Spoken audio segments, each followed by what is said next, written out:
Sino nga ba si Tony Fowler at bakit siya kinasuhan?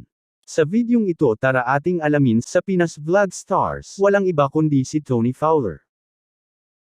Maaring makulong ang isang kilalang vlogger na si Tony Fowler pag napatunayang nagkasala sa kasong kriminal na isinampa ng KSMBPI.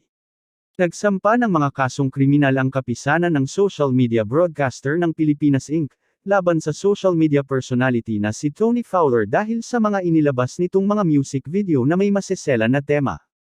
Ayon sa isang post ng official Facebook page ng samahan, KSMBPI President Attorney Leo Olarte, MD and KSMBPI lawyer Attorney Mark Tolentino files criminal case versus Tony Fowler on behalf of kapisanan ng social broadcasters ng Pilipinas Inc.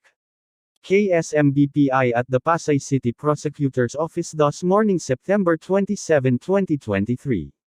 Kinasuhan ng KSMBPI si Tony Fowler dahil sa mga music videos nito na nagpapakita sa maseselan na parte ng mga kalalakihan at kababaihan na hindi umano angkop na ibinabahagi sa social media platforms. Ayon sa aming nakalap na impormasyon, sinampahan ng KSMBPI si Tony Fowler ng 3 beses na paglabag sa Revised Penal Code Section 201 in relation to cybercrime law.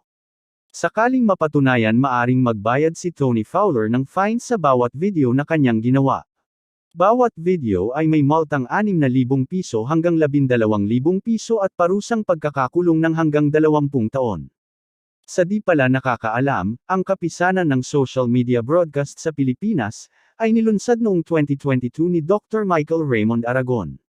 Para malaman ang kahalagahan ng social media practitioners, dito sa YouTube, Facebook, TikTok, Twitter at kahit saan pang social media platform, kaya dapat maging responsable tayo mga creators, wag naman nating babuin ang ating mga sarili para sa content at wag nating i-expose ang kalaaswaan sa social media baka tularan ng ibang kabataan.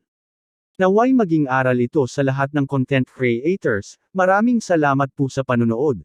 Huwag kalimutang mag-subscribe at shout out sa mga bisdak. God bless.